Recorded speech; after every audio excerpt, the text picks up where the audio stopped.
temos exemplos de pessoas que decidiram empreender, como Gabriel Zanin, conhecido como Guga Lemos, que encontrou na coquetelaria uma oportunidade de expressar sua paixão e talento, investindo em seu próprio negócio.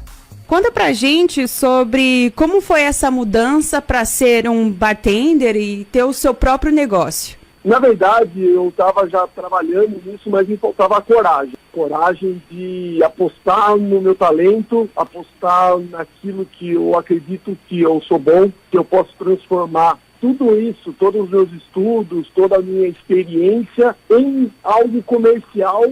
E eu estou apostando mesmo nessa onda que está da internet, das redes sociais, dos vídeos, né? Usar as plataformas digitais para uma vitrine e, através dela, captar consultorias em bares e restaurantes, posso pegar treinamentos, posso pegar eventos privados, e é nessa onda que eu estou a fim de surfar, Isa. E você estava contando aqui que empreender também é ser ativo nas redes sociais. Como as redes sociais têm sido um grande aliado aí para divulgar o seu trabalho, o seu projeto? As redes sociais hoje, tá todo mundo conectado, né? Hoje em dia tá todo mundo de olho nas redes sociais. E eu também estava percebendo que a parte de coquetelaria, parte de mixologia, parte de misturas, vídeos de receitas, essas coisas estavam chamando muita atenção.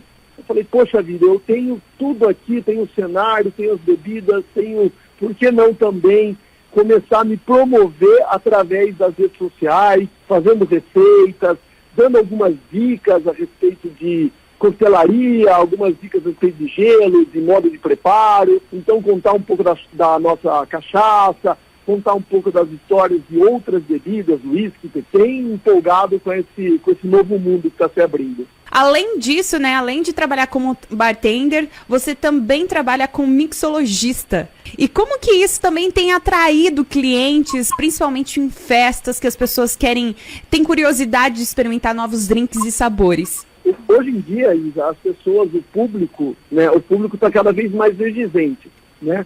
Então eles estão antenados nas tendências e, assim, você precisa realmente se especializar. O que está chamando a atenção é você sair da caixa, você sair do convencional. Ao invés de você chegar com um gin e você, no habitual, você fazer um gin tônica, não, sai da caixa, cara. Pega esse gin e faz outros caminhos com ele. Faz um Tom Collins, faz um Fitzgerald que está super na alta.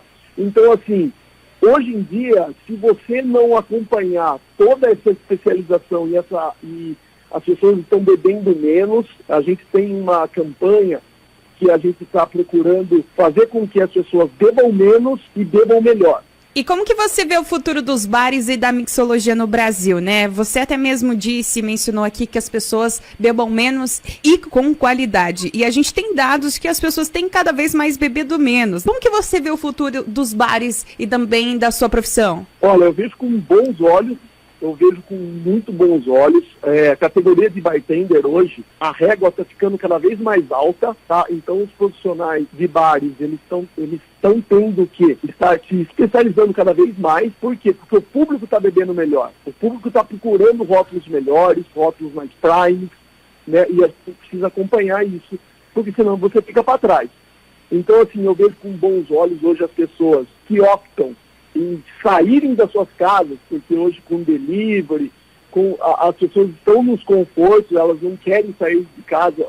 Se elas optarem em sair, você tem que oferecer para elas um ambiente, uma experiência. Essa palavra está muito na alta, para que a pessoa realmente faça daquele lugar o seu drink preferido, o seu lugar preferido, e faça com que ela realmente se conecte com o lugar, se conecte com a bebida, se conecte com o visual do lugar. Então tem vários módulos, várias partes, várias engrenagens, na verdade, que formam um todo que faz com que a pessoa realmente volte nesse lugar, né? Então, assim, hoje em dia a gente está procurando, junto com os alimentos, porque alimentos e bebidas andam de mão dada, e eles fazem parte 90% de todo o comércio que aposta, né, restaurantes, bares, eles têm que andar de mão dada. É claro que você fazer uma atração, fazer um visual legal, colocar uma banda legal, colocar uma atração musical legal, mas 90% de tudo isso é alimentos e bebidas. E se você precisa acompanhar hoje em dia um belo prato, um belo jantar, uma bela porção, tem que estar acompanhado com um belo drink, com um belo coquetel, para que realmente as pessoas hoje, elas estão querendo isso para o famoso comer com os olhos, né, Isa? Com certeza. Qual é o teu Instagram? Como as pessoas podem entrar em contato com você? Vamos lá.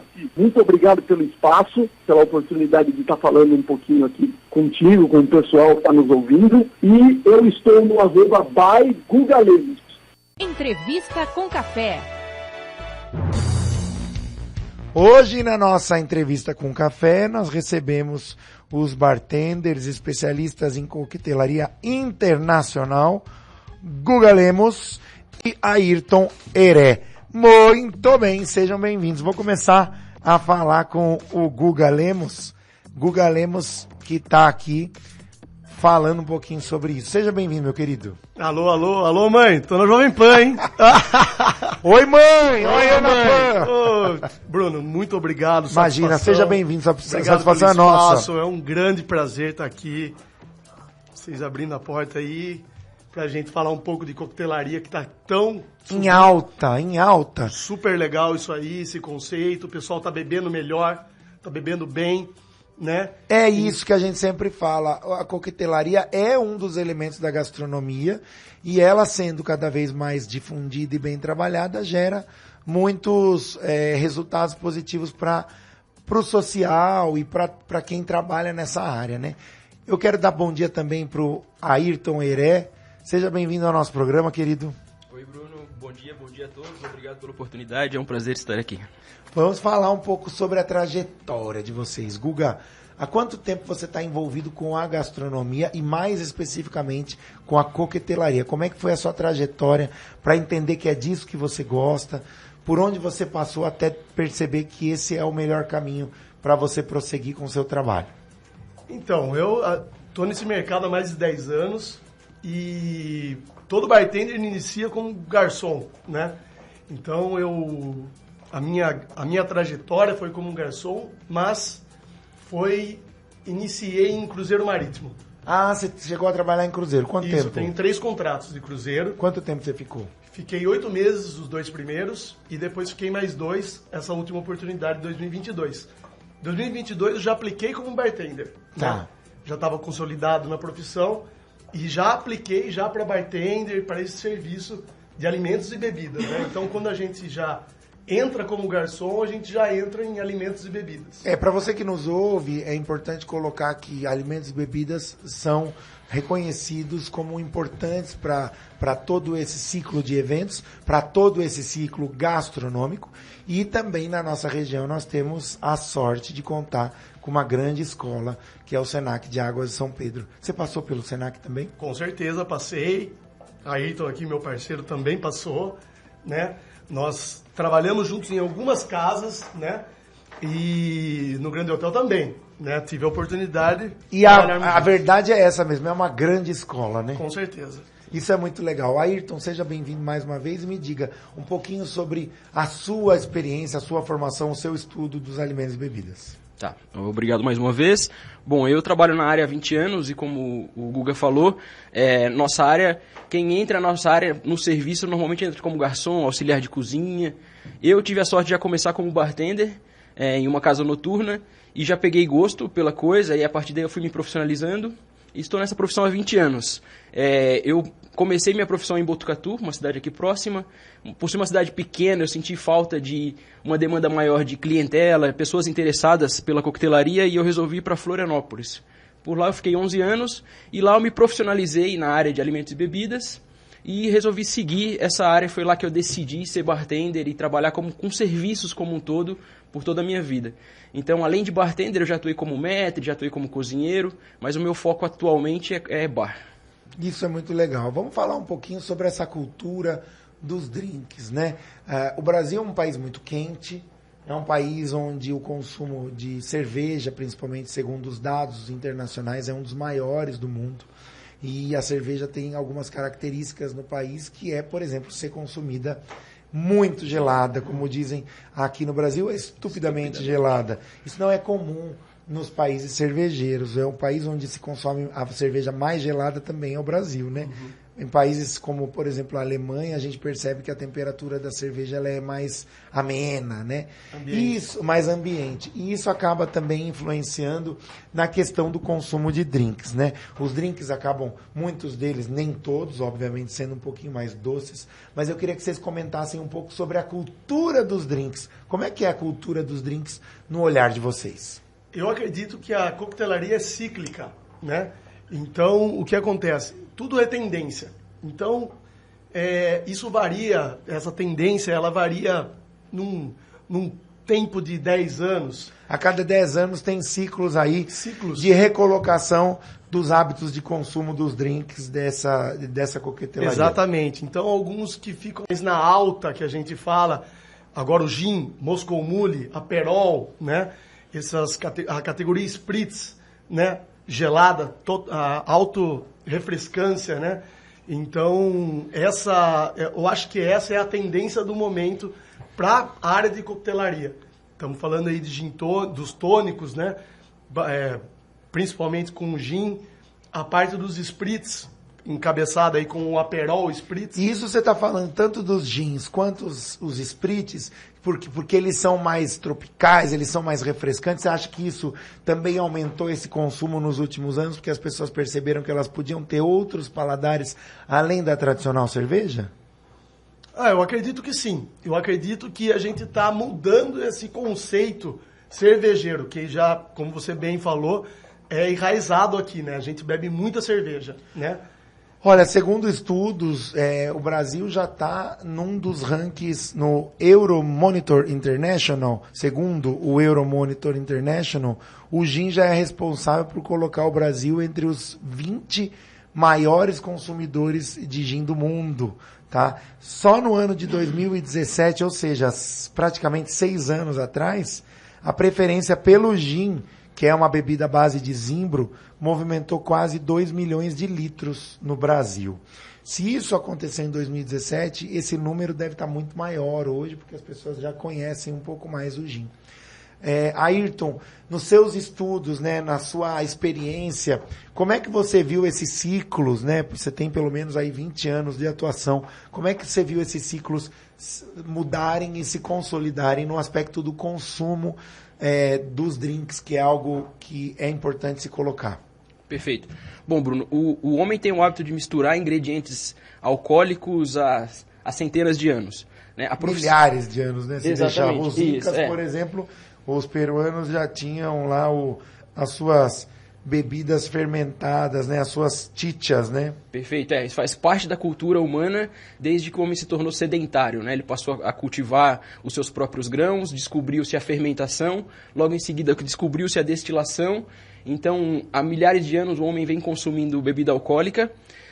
A coquetelaria em si, ela tem seu início em 1890, por volta de 1890, cria-se o hábito das pessoas consumirem coquetéis alcoólicos em festas particulares e em bares, que foi também quando começou a surgir os bares, né, após as grandes revoluções, as quedas dos reinos, as pessoas começaram a abrir restaurantes, a abrirem cafés, e a partir daí as pessoas começaram a ter a cultura de beber bebidas alcoólicas na rua. Né? Então, os coquetéis começaram com essa pegada mais álcool, água e açúcar.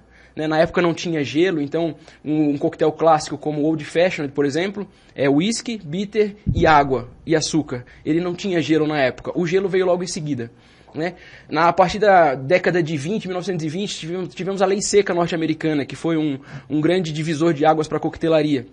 Os coquetéis passaram a terem que ser camuflados. Então, não podia se perceber que tinha bebida alcoólica ali, porque era proibido. Então, se tivesse uma batida policial, as pessoas falavam que estavam tomando suco, outros tipos de bebidas, que não era álcool. Então, surgiram coquetéis como o Tequila Sunrise, Screwdriver, Sex on the Beach. Screwdriver é o suco de laranja com vodka, né? O Hi-Fi brasileiro, Fanta laranja com vodka.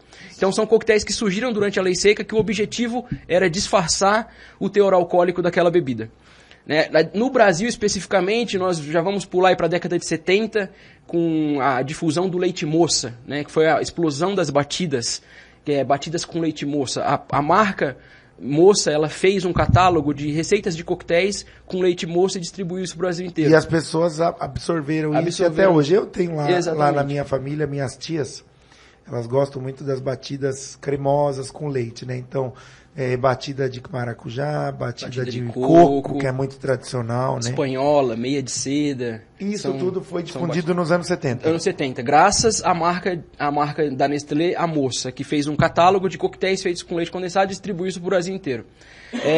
Então o Brasil vem com essa cultura de batidas. Antigamente no Brasil fazia-se batida sem leite condensado, a partir de quando chegou o leite moça, introduziu-se o leite condensado e virou uma batida de frutas com leite condensado. Ainda sendo um país produtor de cachaça, os estudos dizem que o consumo ainda tem crescido. Você acredita que é porque a cachaça foi muito associada ao alcoolismo e a assuntos que são tabus na sociedade? Sim. Porque a gente vê, por exemplo, agora, esse momento na nossa Jovem Pan News, tem a notícia: a Heineken investe 80 milhões de reais em cerveja sem álcool. Os investimentos serão destinados à fábrica de Araraquara, em São Paulo. Por que a gente vê o consumo muito mais forte no aspecto social do que hoje a discussão médica do alcoolismo? Exatamente porque a cachaça foi por muito tempo marginalizada. Isso vem se quebrando, né? Como é que você hoje enxerga o protagonismo da cachaça? Vocês enxergam o protagonismo da cachaça nos drinks autorais, nos drinks clássicos? Isso tem melhorado, né? Eu acho que a cultura de beber melhor tá melhorando, né? Então, não só a cachaça, mas outras bases também estão se aproveitando disso, né? Então, esse mito que foi criado em cima da cachaça, né? Quanto que isso tem que ser valorizado? Porque é um produto nosso, né? Um produto brasileiro. Então, por exemplo, internacionalmente falando, um coquetel clássico, a caipirinha, é nossa. Se você for na Rússia, se você for em Londres, na Irlanda, em qualquer lugar, você vai pedir uma caipirinha e está dentro da coquetelaria clássica. Cachaça. A cachaça é nossa, né? Então é um produto que, assim, eu sou cachaceiro, sou defensor da cachaça, porque é um produto que tem que ser melhor explorado para nós. Porque esse produto, ele é sensacional e o europeu, ele valoriza demais, principalmente quando eles vêm e eles experimentam. É claro que eles estão de férias, tem clima, tudo isso influencia. Mas quando eles têm essa possibilidade de provar, essa mistura é uma explosão, né? E nós temos outras bebidas que fazem parte desse portfólio latino-americano, né? Exatamente. Que podem se valorizar ainda mais nos próximos anos. Isso também se dá com o pisco, isso também se dá com o rum, que apesar de ser uma receita, se eu não me engano, europeia, né? Muito próxima da cachaça, o rum ganha com muita força toda aquela região caribenha, aquela região mais, vamos dizer, dos países do norte da América Latina, né? Da América do Norte também, mas com muito impacto, né, na economia. Então a gente percebe que esses itens, né, como o rum, como a cachaça e o pisco, tendem a crescer ainda mais nos próximos anos, com o público entendendo a diferença entre eles, né, Ayrton? É isso mesmo, gente. Então, voltando ao tema da cachaça, o que é interessante nós sabermos é que a cachaça é o primeiro destilado das Américas, né? Todos os outros vieram depois da cachaça. A primeira muda de cana-de-açúcar chegou no Brasil. Depois que ela saiu, depois que os holandeses passaram pelo Brasil, eles aprenderam a fazer a destilação e fazer a cachaça no Brasil, mas como eles foram expulsos, eles foram para a América Central e lá eles começaram a fazer o rum. Então, a primeira bebida destilada das Américas é a nossa querida cachaça. E o grande diferencial da cachaça é, por exemplo, quando você fala em uísque, fala em qualquer outra bebida envelhecida, elas envelhecem sempre em um mesmo barril. Barril de carvalho, por exemplo. Seja americano, ou seja europeu, ou seja japonês. No entanto, a cachaça, ela pode ser envelhecida em mais de 300 madeiras, graças à variedade de bebidas de madeiras que nós temos no Brasil. Então, a cachaça, por mais que o cliente não goste da branquinha, ele pode provar uma de carvalho, ele pode não gostar de carvalho, vai provar uma de amburana. Se ele não gostar de amburana, ele vai provar uma de IP. Então, são diversas madeiras que fazem com que mais pessoas tendam a provar a cachaça e gostar desses sabores que acabam se diferenciando de uma para outra, dependendo do modo de fabricação e envelhecimento. Muito interessante. Nós estamos ao vivo com os bartenders especialistas em coquetelaria internacional, Guga Lemos e Ayrton Heré.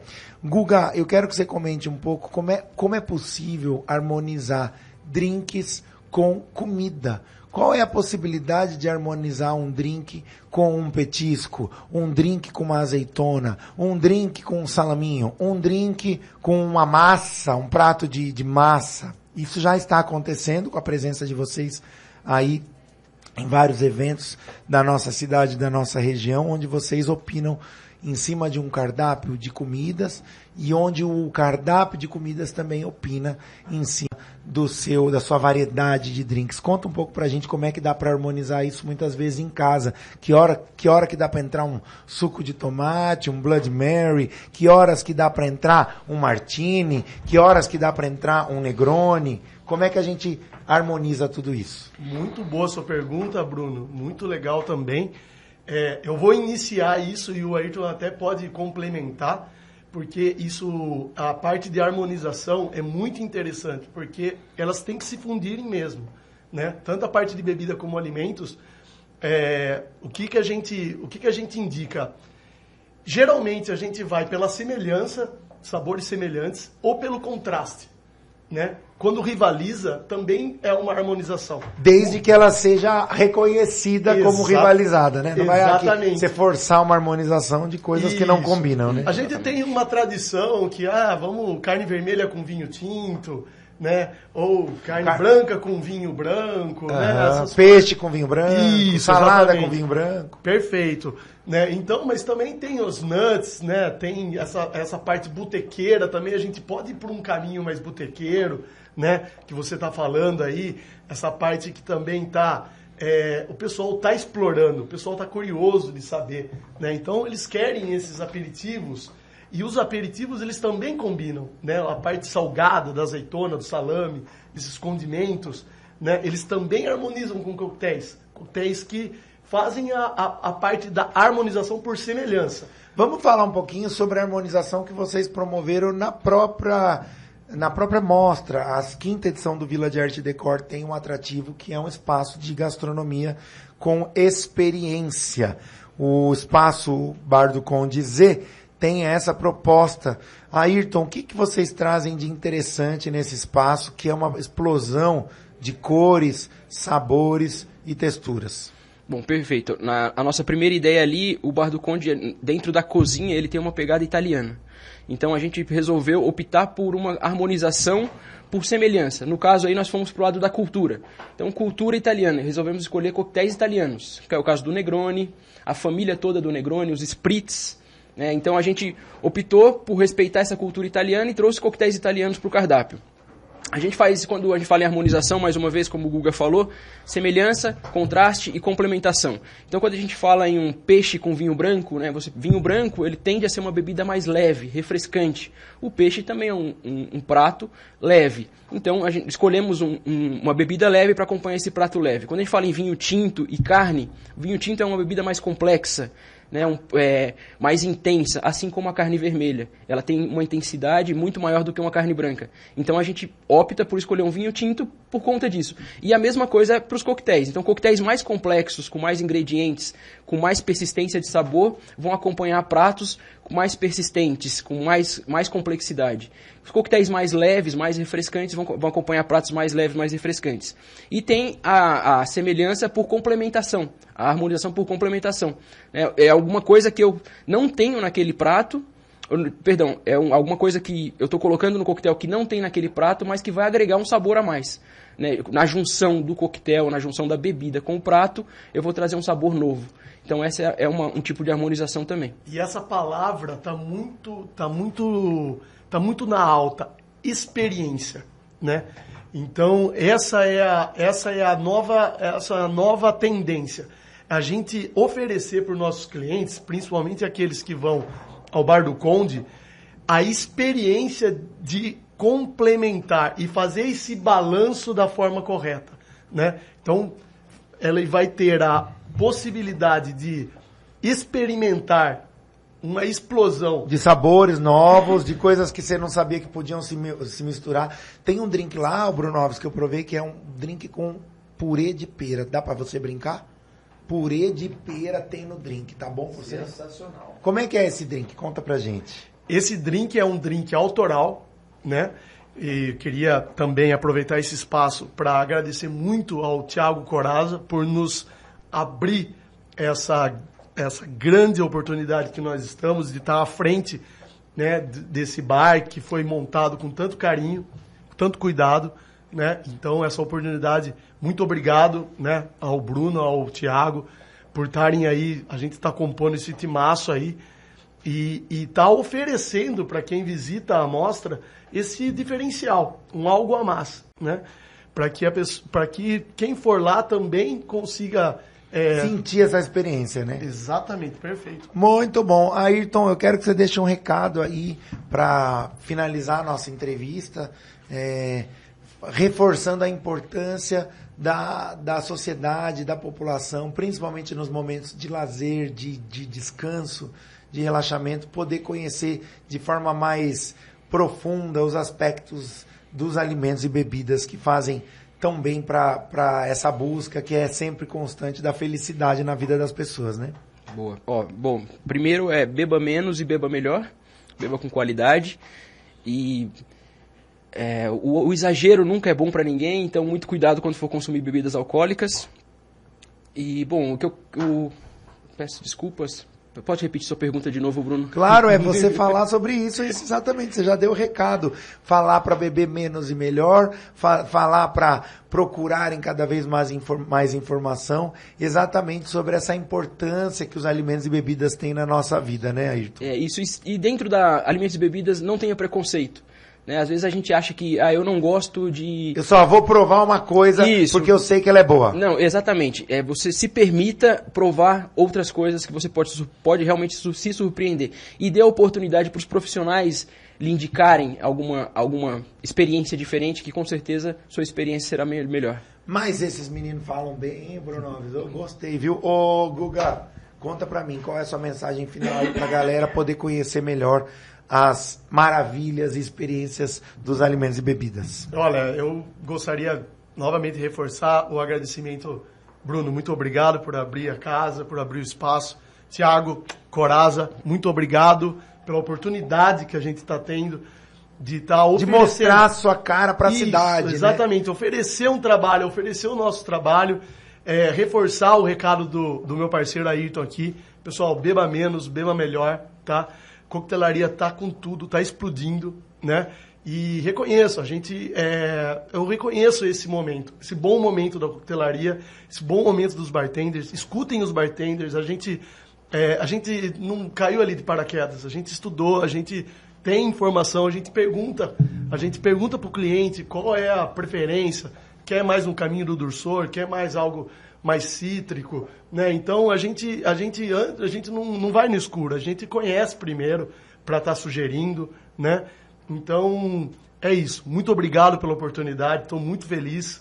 E dá seu Instagram aí pra galera seguir. Pessoal, vamos lá, @bygugalemos. E o seu Instagram? É @Ayrton Heré, Ayrton ERE. Muito bem, esses caras entendem tudo de coquetelaria internacional, falamos de tendências, falamos de futuro, falamos de consumo. Você que está conosco ao vivo, continue conosco, não se esqueça, eu sou Bruno Chamochumbi, é tudo com CH.